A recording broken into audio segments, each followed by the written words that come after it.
Hello, wonderful people.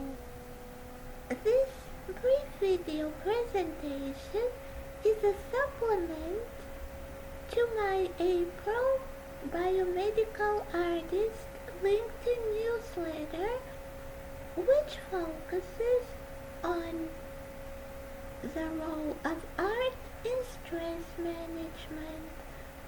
And today, the presentation will be about stress, eating disorders, and art in stress management. So, I would like to start first with the idea that stress is very noxious for the human organism. And one effect of stress may be the triggering of onset of eating disorders. Eating disorders may be anorexia nervosa, bulimia, and binge eating disorder, and sometimes variations in between their classification varies. And it is known that they have a very strong genetic component which is currently being investigated. I will include in my newsletter some references showing the strong genetic component of these eating disorders. And indeed, if you look at our family, my mom has bulimia. Whenever she's stressed, she eats a lot, and she says that she can't stop eating. And as a little girl, she was a thin girl, and gradually she started gaining weight. I know in her 40s and 50s she was not that overweight, but then when she eats a lot, she gains a lot of weight. And she was always wondering how I have the willpower not to eat, whereas I have had anorexia nervosa, maybe triggered by stress to excel in school, maybe by my personality, maybe by my parents that were very loving, but they were expecting scholarly achievements, and I wanted to live up to their expectations. Maybe that I wanted to fit in and to be beautiful and to fit in into the current standards of beauty, which were to be very thin. Anyhow, why does stress cause in some women bulimia and in some women anorexia? If you look at our family, perhaps my mom and I have common genetics, but what is different between us? We lived in different times.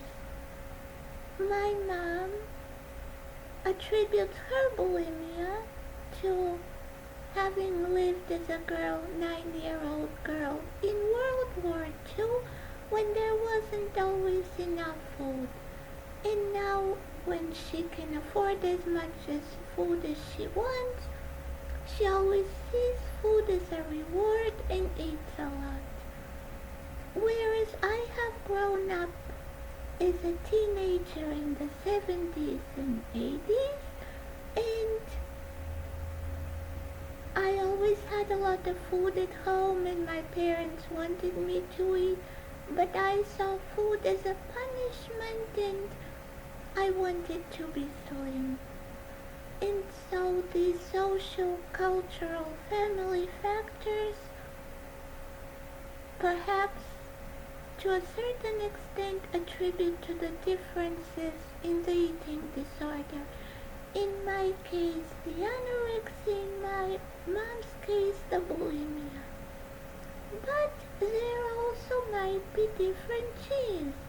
In this one study shows, I also am going to include a link in the newsletter, genomics differentiate genome-wide association studies between anorexia nervosa, bulimia, and binge eating disorders. And although my mom and I share genetics, we also have different genes, so that might also be responsible. Anyhow, we both have the preoccupation with food, because in my mom's case, whenever she's stressed, she eats a lot.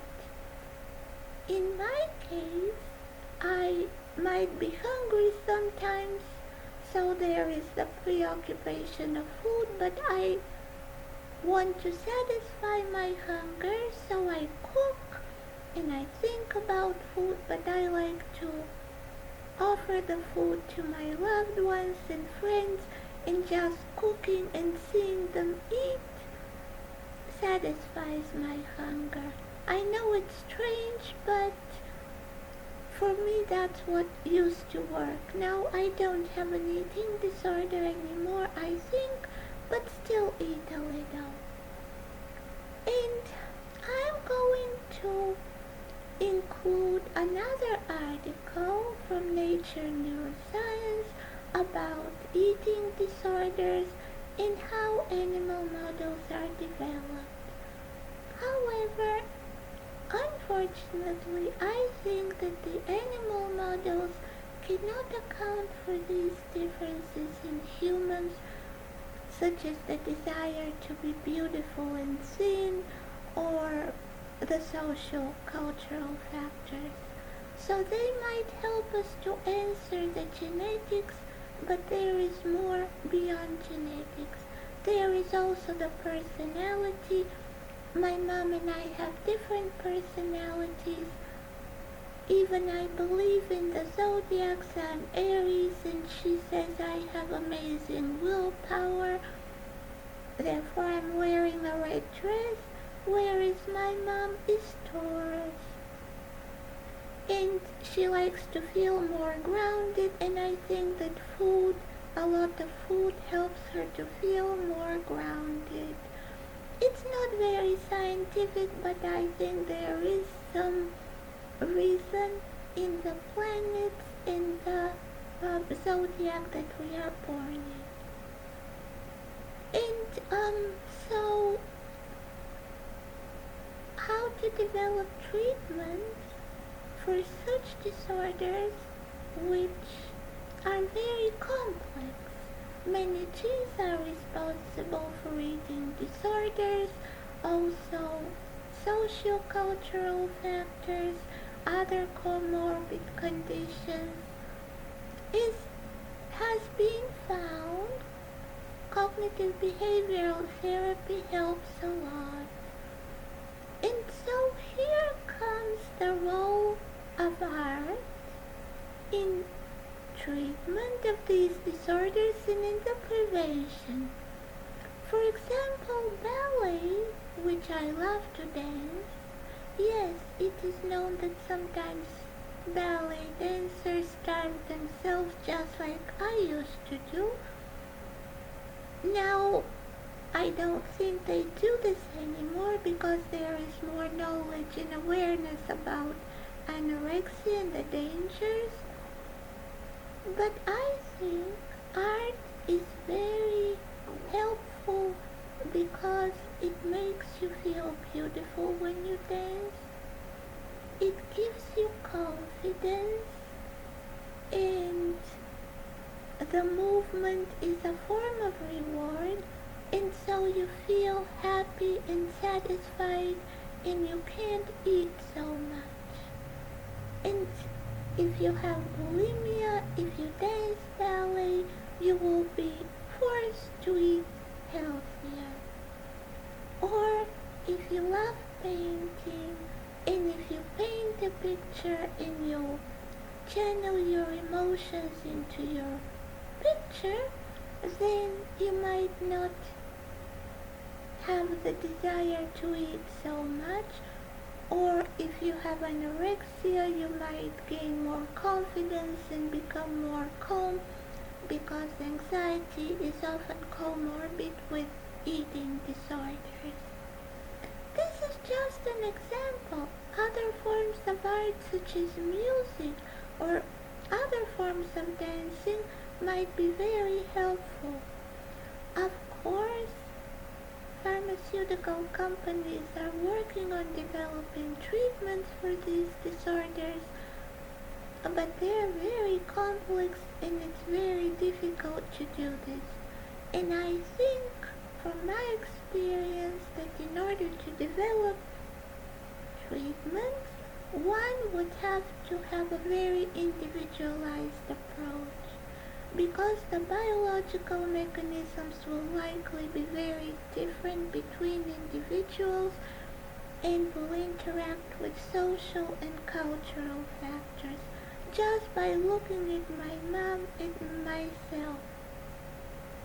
And therefore the physician will have to conduct a very thorough history, knowing about the individual, their personality and their unique factors. And so the therapy will have to be very individualized, and I'm not certain that it will be very easy to develop pharmaceutical drugs to treat eating disorders. Perhaps some drugs that target the preoccupation of food, the reward system, will be useful to a certain extent, and hopefully they will be developed in the near future. So I think it's important for Stress Awareness Month to know that stress can be very noxious, and in what direction it causes a disorder, it is not known. So it is good to take some preventive measures and to decrease the stress in our life. Thank you very much for your attention.